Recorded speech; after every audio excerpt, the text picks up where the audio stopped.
Dion Scott was recruited at number 8 in the 1988 AFL draft. However, he was never able to reach his full potential as his career was hampered with various injuries, the first of which came when he damaged his vertebrae while training with Sydney at Maroubra Beach.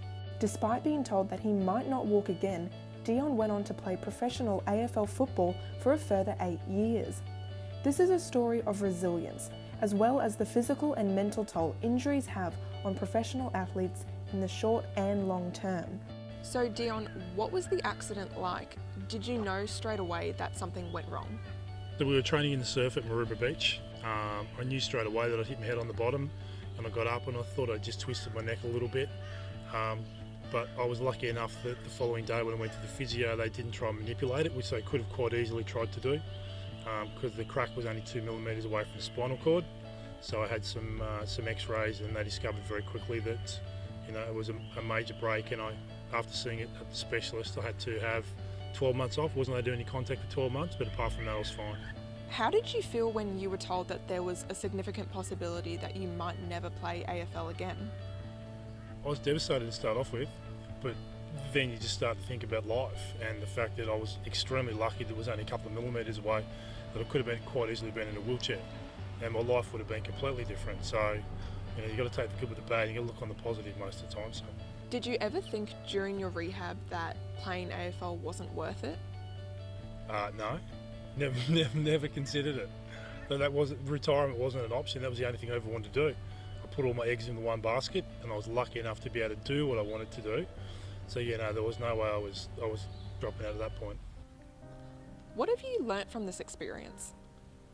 I guess it teaches you a lot about life.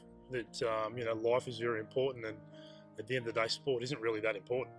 And I know when you get married and you have kids, and all of those things become so much more important to you.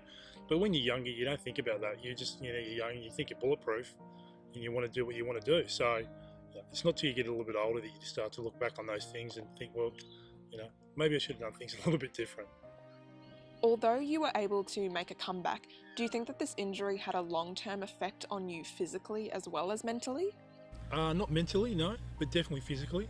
My neck does get quite stiff, and I have to be onto it all the time and take anti-inflammatories and tablets, and unfortunately things that you've got to take when you get a little bit older. You've now had over 40 operations. Would you do it all over again? I guess once again, talking back to when I was younger, you don't think about these things, and as you get older, you start to think it was really worth it. But I guess that if you're happy where you are in life, you can't be disappointed about all of those things that have happened in the past. So if you're happy where you are now with business and work and family and everything, all of those things have happened to you along the way. So whilst it would be extremely daunting to go through it all again, I'm happy where I am now. So I can't be sad or disappointed about any of those things that have happened to me in the past.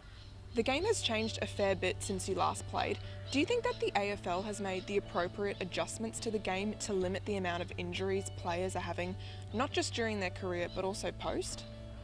Well, I think there's lots of, the AFL Past Players Association have a fund for guys that require major surgery, so we're all able to pull on that for knee replacements and so forth. So they've looked after us there. But in terms of the game today, I think probably the game today has got a little bit too fast. So they don't get as many injuries as what we got in the in the 80s and 90s. But what they do get now is they don't get those injuries, but they just get wear and tear over a longer period of time. So by the time they finish, they're probably worse off than what we were when we broke things and snapped things, because we just weren't so quick.